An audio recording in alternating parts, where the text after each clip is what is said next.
Bueno, estamos en contacto con alguien que sabe mucho del tema. Ay, qué bueno. Muchísimo. ¿La presentamos? Preguntales. Entrevistas con aire de toda. Bien.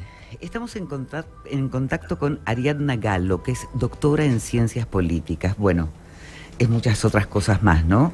Investigadora independiente del Consejo Nacional de Investigaciones Científicas y Técnicas, el CONICET, Instituto de Estudios de América Latina y el Caribe, coordinadora del Grupo de Estudios de Reforma Política en América Latina, también autora de múltiples publicaciones nacionales e internacionales relativas al tema de partidos políticos y elecciones, en su gran mayoría enfocadas en torno a la temática de la reforma política en América Latina, de procesos eleccionarios complejos y mecanismos de nominación de candidaturas partidaristas. Yo hubiera dicho partidarias, pero figuras partidaristas. ¿Hay alguna diferencia?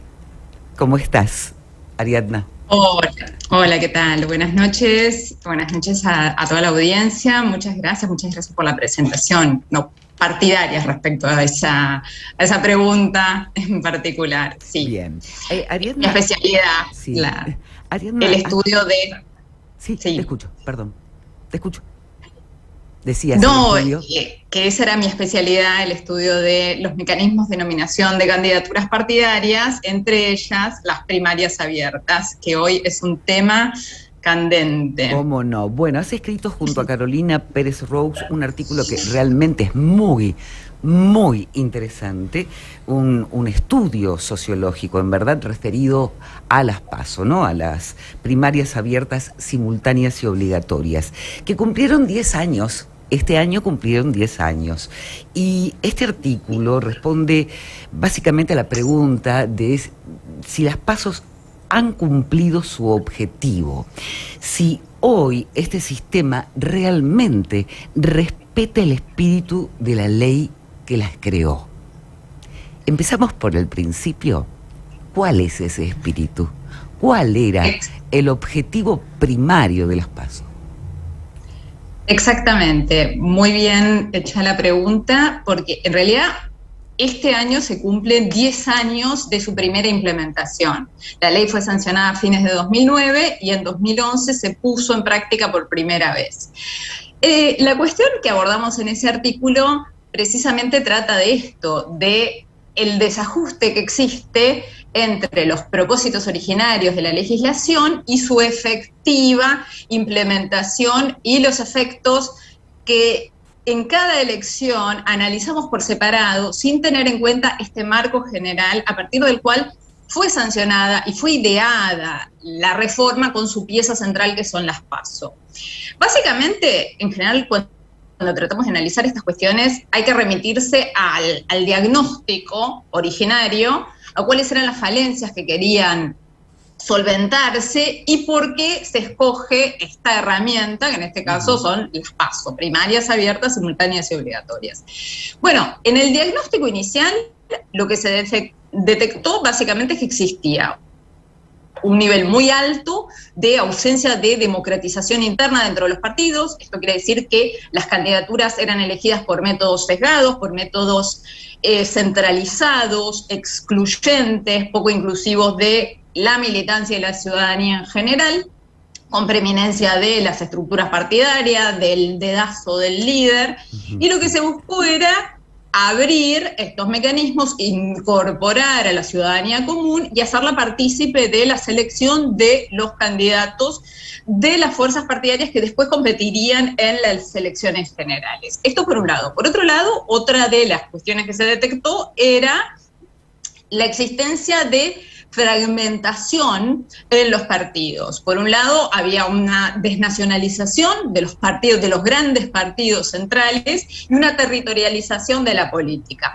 Lo que se buscó en este caso era tratar de unificar a las fuerzas con intereses comunes y hacerlas participar de coaliciones que tuvieran una identidad común, que compartieran ciertos intereses, perspectivas similares del modo de solucionar los problemas de la sociedad. Y por otro lado, otra de las cuestiones que se quería solucionar era la inequidad entre las fuerzas partidarias que participaban de la competencia. Y para eso se introdujeron medidas como la publicidad equitativa hacia todas las fuerzas que competían, esta idea de los spots, de los espacios cedidos por la Dirección Nacional Electoral, que por lo que estamos viendo en realidad implica una porción bastante limitada de lo que es el espacio total de la publicidad que se le da a los competidores. Totalmente. Bueno, este era el diagnóstico en el año 2009. ¿Qué pasó acá? Cada año, cada 2 años que se celebran las elecciones, se hace una evaluación sobre lo que ocurre, pero se pierde de vista estos propósitos para los cuales se buscaba que sirviera este mecanismo. Entonces se hacen evaluaciones ad hoc, se hacen evaluaciones forzadas, de acuerdo con la coyuntura, y no se logra entender cuál es el sentido originario, cuánto se logró, cuánto no, y hay una suerte de conformismo y de autocomplacencia a la hora de evaluar los efectos. Y esta vez, bueno, el artículo que vos mencionás justamente surge antes de que se diera toda esta coyuntura que de alguna manera agrega otros elementos que se aunan a lo confluido en 2019, porque tienen algunos puntos, elementos similares, pero que pone sobre el tapete que contrariamente a lo que muchos vinieron diciendo, que esta vez las PASO iban a cumplir su propósito, que este era el momento de la verdadera consagración de las PASO, nos encontramos con una situación que en términos generales, en términos de los efectos concretos, prácticos, para los cuales habían sido ideadas, no se terminan de lograr el objetivo buscado. ¿Alguna vez se logró ese objetivo, Ariadna? Yo diría que no, yo diría que en términos generales, a ver, el objetivo, por un lado, de democratizar las fuerzas partidarias es muy complejo, por eso ahí lo describimos con lujo de detalles de cómo vamos desarticulando el gran concepto de democratización. Por un lado, decimos, en realidad no se puede reducir la idea de democratizar las fuerzas partidarias a la introducción de mera competencia dentro de estructuras, que además son estructuras creadas para competir, digamos. A ver, la idea de democratización implicaría, estamos hablando de los mismos partidos o de partidos similares con una morfología semejante, que carecen de recursos para poder solventar sus diferencias y que ante esa carencia de recursos se apela a la decisión externa de la ciudadanía. Bueno, en realidad estamos hablando de espacios que se crean transitoriamente para cada elección, que después dejan de tener vigencia una vez terminado el ciclo eleccionario completo, con lo cual no hay una introducción extra de democratización, porque no estamos hablando de estructuras que permanecen en el tiempo, que es parte, también eso implica el incumplimiento de otro de los objetivos, que era justamente el de estabilizar el sistema partidario. Entonces tenemos, porque los politólogos entendemos, ¿no? Pero yo no me incluyo entre aquellos que extraen esta conclusión, a querer ver, por ejemplo, otra de las conclusiones que veíamos ahí y que creo que estos efectos de estos días son los que ponen a las claras que no es así, la generación de un sistema bicoalicional estable, permanente, con dos grandes bloques, dos arreglos supraabarcativos que, según quienes defienden este sistema, representan paradigmas o modelos de país o proyectos de país fácilmente reconocibles para la ciudadanía. Bueno, hoy por hoy queda claro que no es así, que no son bloques que representen un proyecto común, que evidentemente coexisten en su interior visiones contrapuestas y que no hay un halo, no hay un áurea que uno pueda decir que integra, que otorga homogeneidad a los sectores que componen cada uno de estos bloques. Bien. ¿Querías preguntarle? Sí, Ariadna Victoria te saluda, buenas noches. ¿Qué tal, Vicky? ¿Cómo estás? En este intento de pensar la realidad que nos atraviesa, ¿no? Y entonces uno como comunicadores o como, en realidad también como personas que votamos y como ciudadanos, uno sigue pensando en esto cuando, recién hablabas de las estructuras partidarias, ¿no? Y en estas décadas nos hemos acostumbrado mucho a los frentes, a las coaliciones, a esos intentos de encuentro, bien lo decías al principio, donde posiblemente puedan llegar a tener algunos elementos en común, pero que después, bueno, en el terreno o en el debate de la política real, bueno, eso se desarma o empiezan a tener, como lo que vemos en este momento, determinados choques y desencuentros. Vamos a ponerlo en estos términos, ¿no? Desencuentros, si se quiere. Entonces, pienso, ¿no? Porque uno quizás, los argentinos y buena parte de los argentinos, estamos como acostumbrados a votar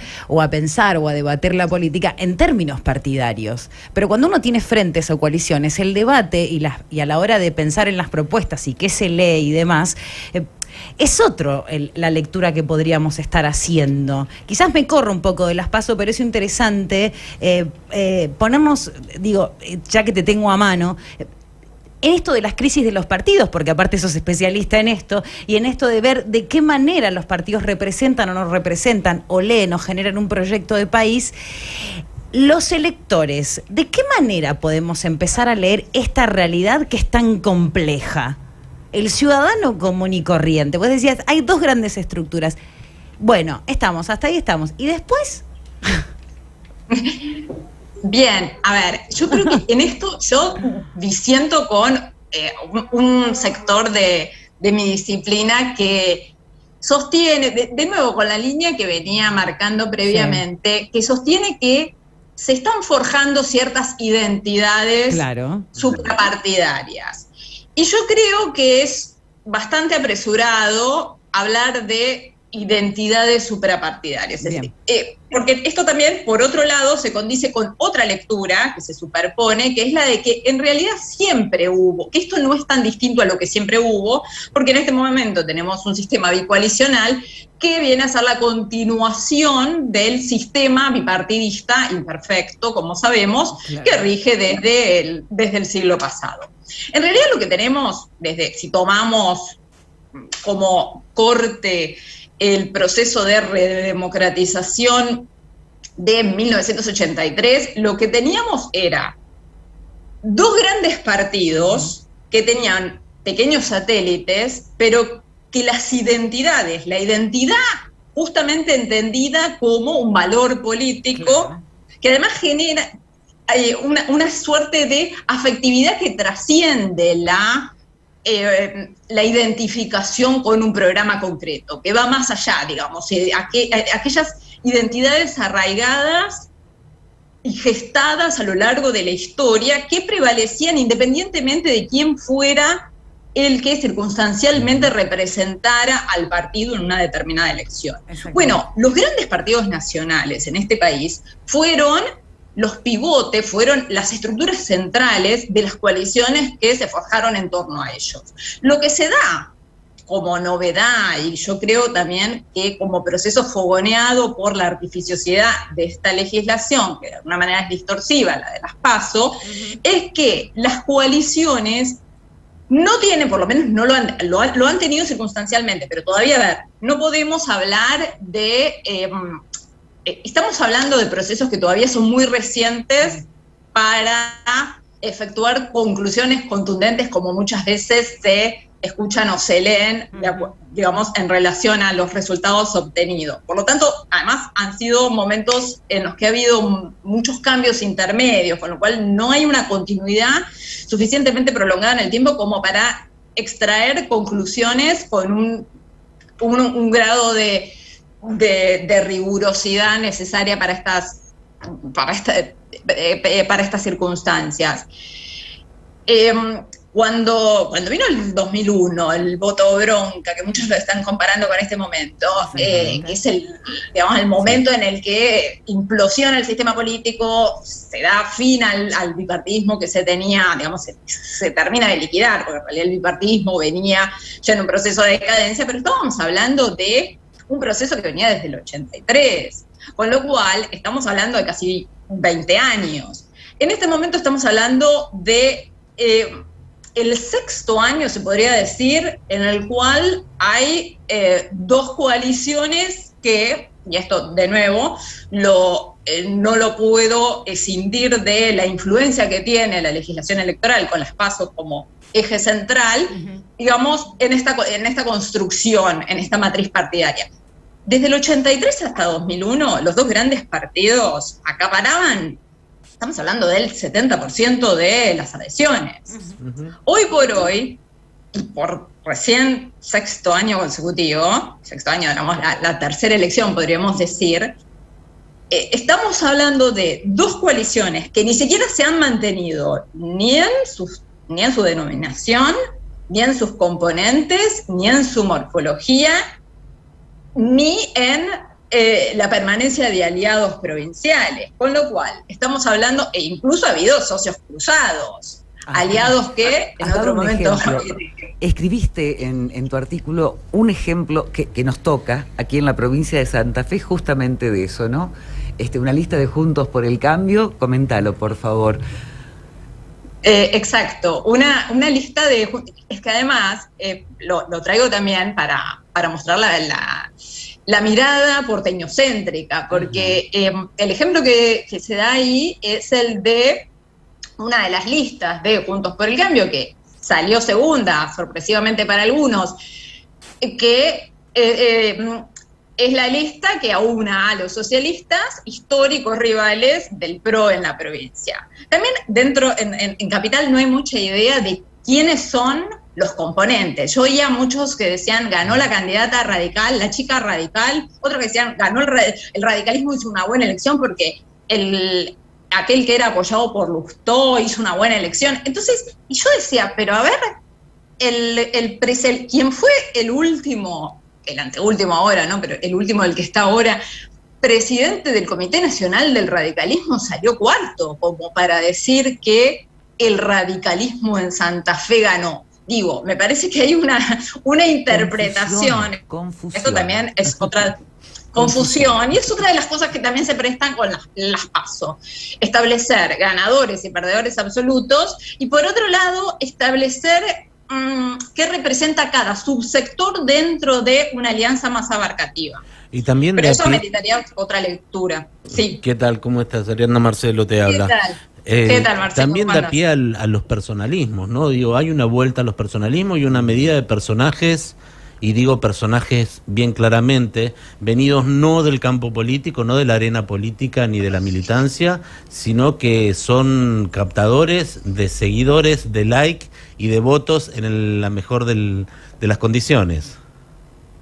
Exacto. Se genera, por un lado, una épica subjetiva que tiende a provocar más bien reacciones y más bien que la contienda electoral se cifre en términos de afectividad e irracionalidad. En este caso, por un lado, estuvo agravado por la situación, todo el contexto de la pandemia que hizo que se dificultara la movilización, el cara a cara, el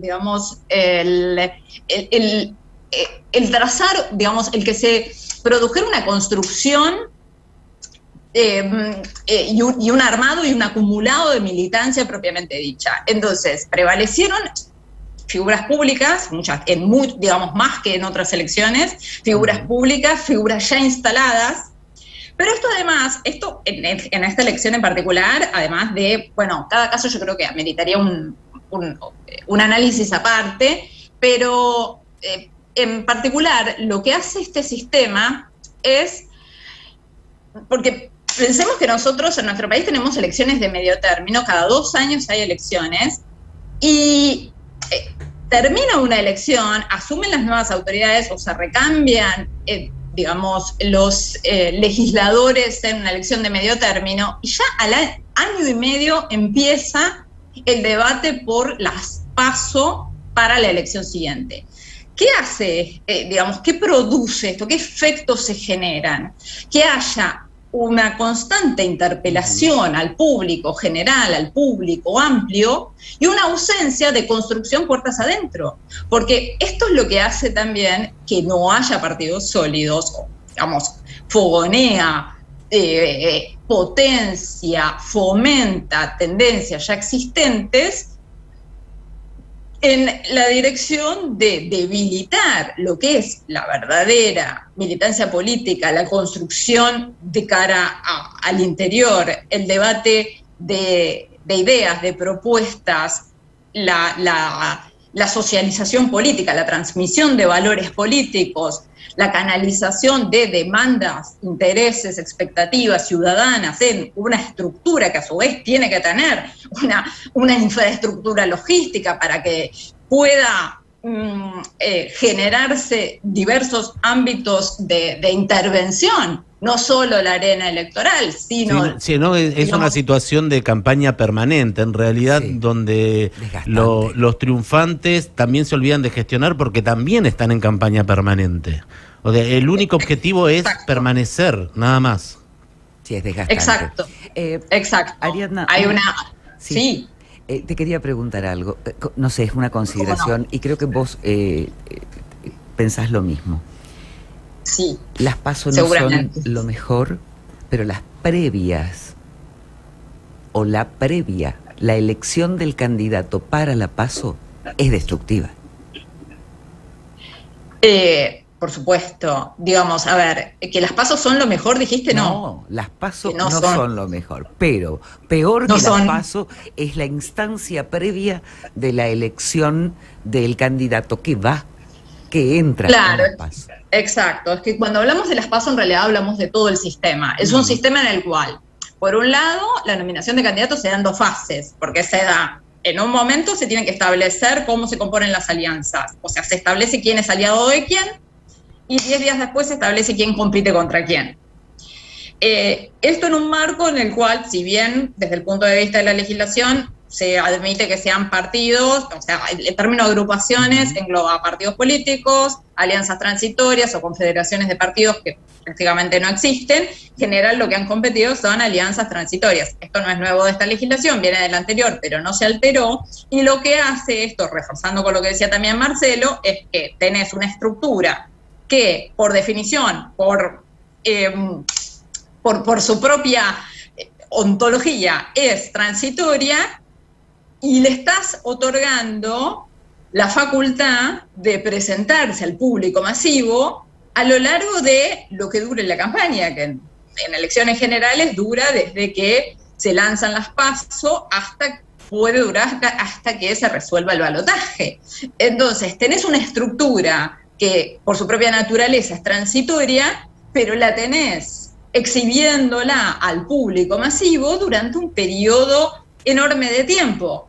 Entonces, después cuando esa estructura se altera, caduca o se mantiene artificialmente, pero tiene que volverse a negociar los nuevos socios, sus componentes, sus posiciones, etcétera, etcétera, estamos hablando de una nueva coalición. Por eso tenemos que Cambiemos, después era Juntos por el Cambio, o después Juntos, porque Juntos no se sabe para qué, pero digamos, el punto es básicamente que se tiene que renovar ese contrato, se tienen que renovar los componentes y no se altera el carácter naturalmente transitorio que tiene esa alianza. Entonces, estamos hablando básicamente Sucede que en algún momento, Ariadna, no sabemos a quién estamos votando, ni con qué nombre, ni por qué también. Nos pasa eso a la hora... En esa velocidad, vos decías, no terminan de... Es como que todo queda como en la superficie pasándolo, como lo diríamos en el barrio, ¿no?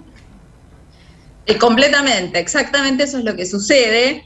Y además, esto se combina también con una situación de hartazgo cívico, de fatiga cívica, como se denomina en la disciplina, porque el ciudadano está sometido permanentemente, ciudadana estamos sometidos permanentemente a elecciones que, en este caso, por ejemplo, Las PASO tienen la particularidad de que son elecciones, son una instancia que tiene 3 caracteres definitorios. Por un lado, es que son una instancia eliminatoria, es decir, se quedan fuera de juego aquellos que no van a competir en la elección real.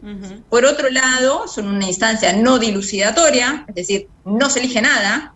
En realidad, los precandidatos pasan a convertirse en candidatos nada más. No se eligen cargos públicos. Y por otro lado, tiene un efecto informacional, o sea, informa tendencias. Pero lo que se informa en realidad después tiene que pasar por el filtro de aquel que realiza una lectura, y acá en este caso, por eso se habla del mensaje de las urnas, y a mí me parece bastante complicado hablar de un mensaje unívoco proveniendo de un agregado de voluntades individuales bastante aleatorias. Entonces, es un sistema que tiene toda esta complejidad y, por otro lado, coexiste con una ciudadanía que no puede llegar a tener el nivel de sofisticación como para comprender todo el engranaje que está implicado en esta instancia. Confusión y rechazo. Bueno, Ariadna Gallo, gracias por aportar luz. Gracias a ustedes y estoy a disposición para cuando quieran más información o más análisis sobre la temática. Yo creo que empezamos simplemente a desandar la punta del iceberg, sí, nada más. Totalmente. En este caso. Totalmente. Muchísimas gracias, Ariadna. Gracias, Ariadna. No, gracias a ustedes. Ariadna Gallo, doctora en Ciencias Políticas, a propósito de este domingo pasado, bueno, desandando un poquito análisis político que nos viene muy bien. Seguro.